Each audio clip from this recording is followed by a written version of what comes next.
آیت ایاک نعبد و ایاک نستعین، اس پر ہونے والی گفتگو آپ حضرات سماعت فرما رہے ہیں۔ اگر آپ کو یاد ہو تو میں نے یہ بات آپ کی گوش گزار کی تھی، کسی بھی عبادت کی قبولیت کے لیے اس کی بنیاد میں عبادت کرنے والے کو دو نظریات اللہ رب العزت نے عطا کیے ہیں۔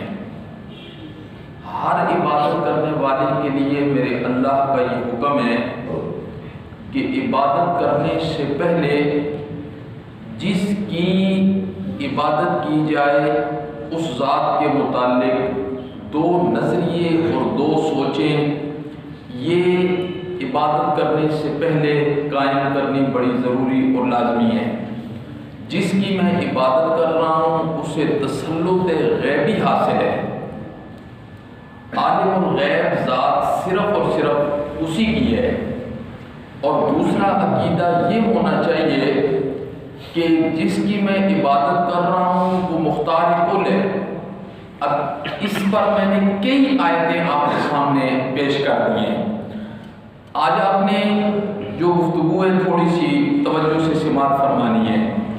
جملے نماز میں یہ پڑھے جاتے ہیں ایاک نعبد و ایاک نستعین۔ اب یہ دو جملے ہیں، ایاک نعبد پھر درمیان میں واو آ گیا، واو و ایاک نستعین۔ یہ جو دو جملوں کے درمیان واو آیا، عربی گرامر کے اعتبار سے اسے واو تفسیریہ کہتے ہیں۔ واو تفسیریہ کا کیا مطلب ہوتا ہے؟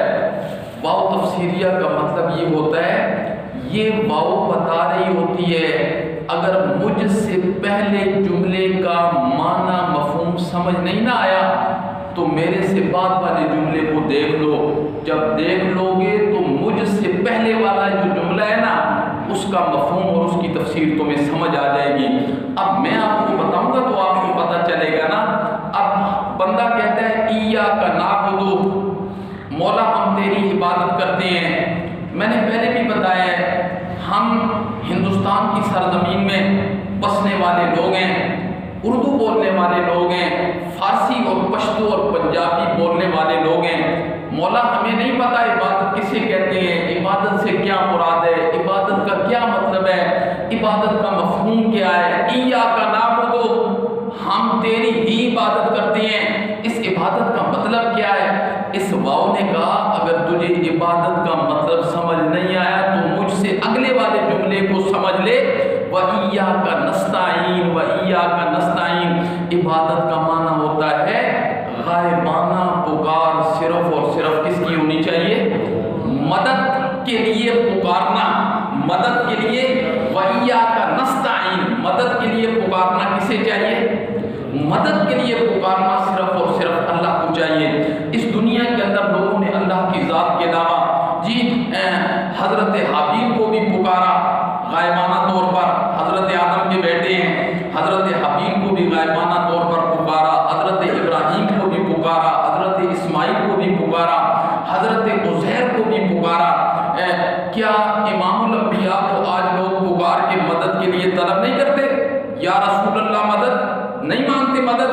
ان کا یہ نظریہ ہوتا ہے امام الانبیاء عالم الغیب ہیں، امام الانبیاء حاضر ناظر ہیں، امام الانبیاء ہمیں دیکھ رہے ہیں۔ تو نماز کے اندر ہم اللہ سے کیا وعدہ کر رہے ہیں؟ ایاک نعبد، اللہ ہم تیری عبادت کریں گے۔ عبادت کیا ہے؟ وَإِيَّاكَ نَسْتَعِينُ، عبادت کا معنی ہے پکار، پکار۔ جیسے حدیث کے اندر آتا ہے رسول اللہ صلی اللہ علیہ وسلم نے فرمایا الدعاء مخ العبادہ، الدعاء، دعا سارے دین کا نچوڑ ہے، سارے دین کا مغز ہے، سارے دین کا لب لباب ہے، سارے دین کا خلاصہ ہے۔ الدعاء مخ العبادہ۔ اور ایک حدیث کے اندر آتا ہے الدعاء هو العبادہ، دعا ہی اصل عبادت ہے، دعا ہی اصل عبادت ہے، یہ حدیث کے اندر آتا ہے۔ اب دیکھو اس پر میں قرآن مجید کی دلیل پیش کر دیتا ہوں کہ یہ دعا کیا ہے، عبادت ہے۔ ایاک نعبد و ایاک نستعین، ہم تیری ہی عبادت کریں گے، و ایاک نستعین، اور تجھی سے مدد مانگیں گے مولا، تیری ذات کے علاوہ نہ کسی کی عبادت کریں گے اور نہ کسی سے مدد مانگیں گے، نہ امام الانبیاء کو پکاریں گے، نہ شیخ عبد القادر جیلانی رحمہ اللہ سے مدد مانگیں گے، اور نہ بایزید بستامی سے مدد مانگیں گے، کسی سے مدد نہیں مانگیں گے۔ مولا مدد مانگیں گے تو صرف اور صرف کس سے مانگیں گے؟ بولو، اللہ سے مانگیں گے۔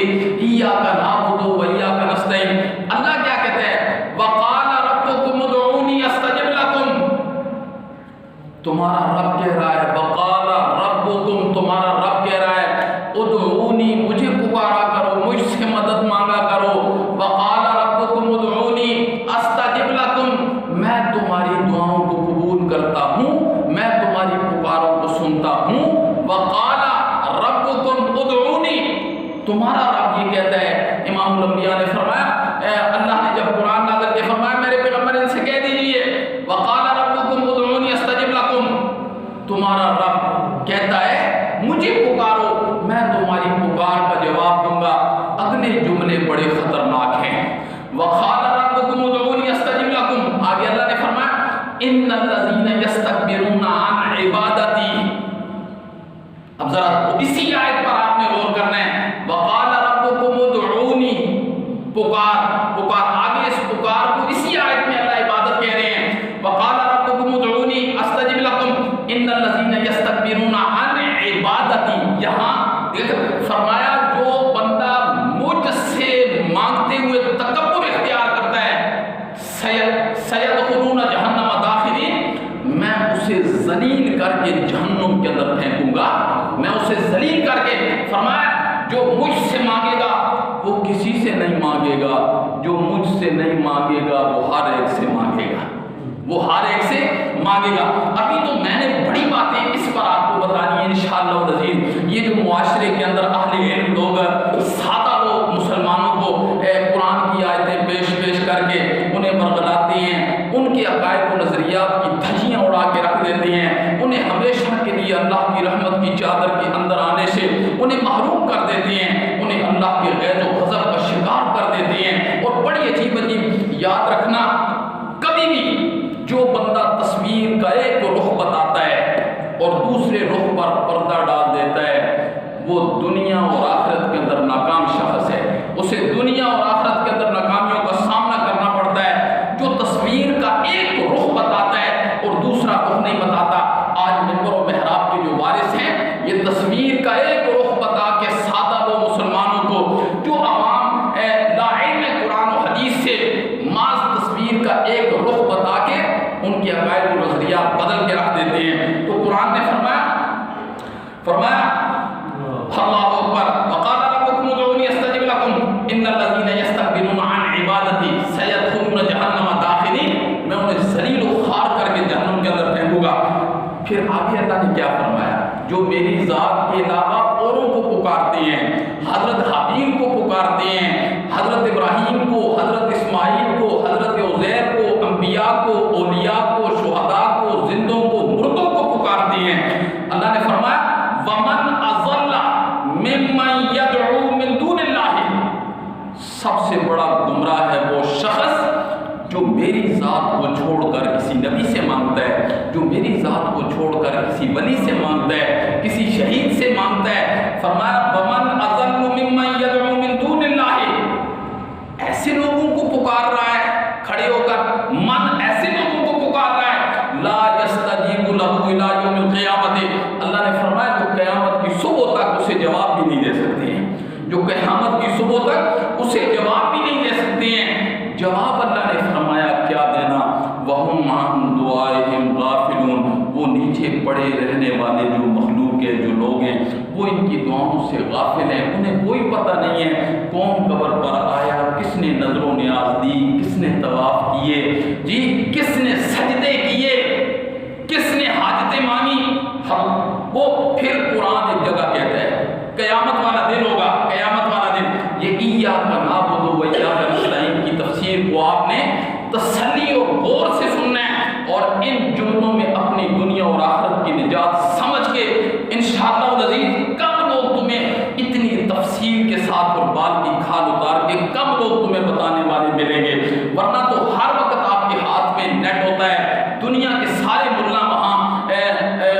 تقریریں کر رہے ہوتے ہیں، لیکن میرے محترم یہ جو میں نے نماز کا درس شروع کیا ہے نا، یہ میں نے اللہ کی مدد حاصل کر کے اللہ سے مانگ کے میں نے کہا مولا اس مخلوق کو نماز میں پڑھے جانے والے الفاظ میں نے بتانے ہیں، مولا تو نے میری مدد کرنی ہے۔ میں بڑی دعاؤں کے ساتھ یہاں آیا ہوں میرے محترم، اس لیے تسلی سے قرآن ایک جگہ کہتے ہیں وَإِذَا حُشِرَ النَّاسُ، جب ساری خلقت کو میں اپنے سامنے اکٹھا کروں گا قیامت والے دن، كَانُوا لَهُمْ أَعْدَاءٌ، جو زمین میں پڑے ہوئے لوگ اوپر رہنے والے پوج رہے ہیں نا، پوج رہے ہیں، کوئی سائنس علی سرکار پر ہے، کوئی کس دربار پر ہے، کوئی کس پوج رہے ہیں، اللہ نے فرمایا كَانُوا لَهُمْ أَعْدَاءٌ، قیامت والے دن جب میں ان ہستیوں کو اٹھاؤں گا نا تو یہ مانگنے والوں کے دشمن بن جائیں گے، مانگنے والوں کے دشمن بن جائیں گے اور کہیں گے جی وَقَانُوا بِعِبَادَتِهِمْ كَافِرِينَ، کہیں گے مولا ہمیں کوئی پتہ نہیں ہے انہوں نے ہماری عبادت کی، ہماری عبادت سے عبادت انہوں نے کوئی نہیں کی ہے۔ تو پکار کیا ہے؟ عبادت ہے، غائبانہ پکار عبادت ہے۔ دیکھیے قرآن کا ایک مقام میرے ذہن کے اندر آیا، حضرت ابراہیم علیہ السلام ہے، جس گھر کے اندر آنکھ کھولیے، جس گھر کے اندر والد بت پرست ہے، والد بت گھر ہے، والد بت فروش ہے، گھر حضرت ابراہیم علیہ السلام نے جس گھرانے میں آنکھ کھولی ہے، باپ بت گر بھی ہے، بت پرست بھی ہے، بت فروش بھی ہے، نمرود وہ بھی بت پرست ہے، روئے زمین پر بسنے والے لوگ سارے کے سارے مشرک ہیں۔ حضرت ابراہیم علیہ السلام کا ایک حمایتی بھی کوئی نہیں ہے۔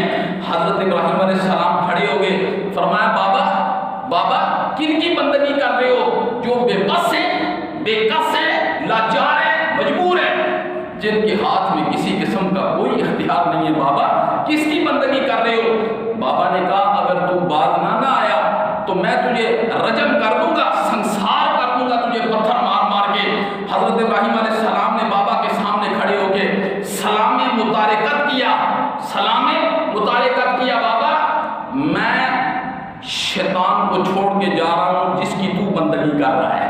حالانکہ حضرت ابراہیم علیہ السلام کا والد شیطان کی بندگی تو نہیں کر رہا تھا، لیکن حضرت ابراہیم علیہ السلام نے بتایا کہ جن کی تم پوجا کر رہے ہو وہ شیطان ہے، شیطان اس کے اندر راضی ہے اور شیطان نے اس بندگی پر تمہیں لگا دی ہے۔ فرمایا میں انہیں بھی چھوڑ کے جا رہا ہوں جو شیطان کی بندگی کرتے ہیں، میں انہیں بھی چھوڑ کے جا رہا ہوں جن کی تم پوجا کر رہے ہو، یعنی تمہیں بھی چھوڑ کے جا رہا ہوں اور جن کی تم پوجا کر رہے ہو انہیں بھی میں چھوڑ کے جا رہا ہوں۔ جب حضرت ابراہیم علیہ السلام کا تذکرہ اللہ نے قرآن نے کیا نا، قرآن کے اندر اللہ نے کیا، تو انہی دو باتوں کو اللہ نے ذکر کیا کہ حضرت ابراہیم علیہ السلام کو نہیں دیکھتے جب انہوں نے مشرکین کو چھوڑ دیا اور مشرکین کے معبودوں کو چھوڑ دیا۔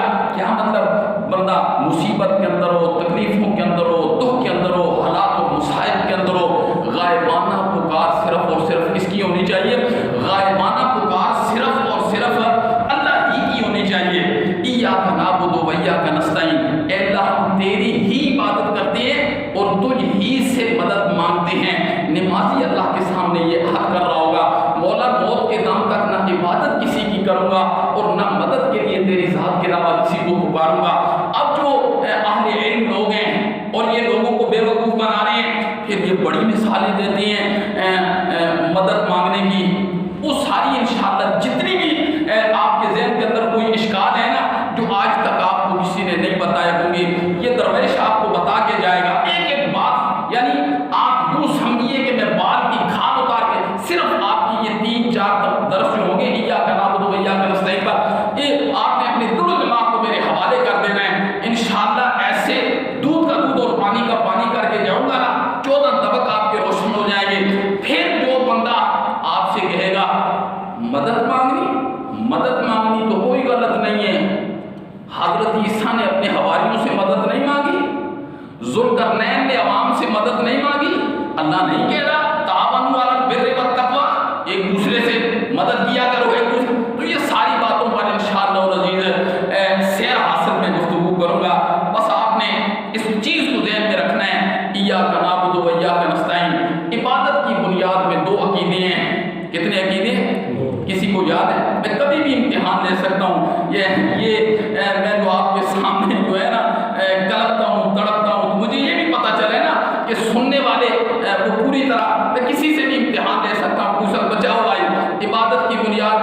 توحیدیں کون کون سے تسلط غیبی، عالم الغیب صرف اللہ ہے اور مختار کل صرف اللہ ہے. تو اگلی جو بات ہوگی نا اس پہ پھر میں امتحان بھی لوں گا، کسی سے بھی پوچھوں گا بتاؤ بھائی اب جو بات میں نے کی ہے یہ آپ کو سمجھ آئی ہے؟ اللہ ہمیں عمل کی توفیق نصیب فرمائے.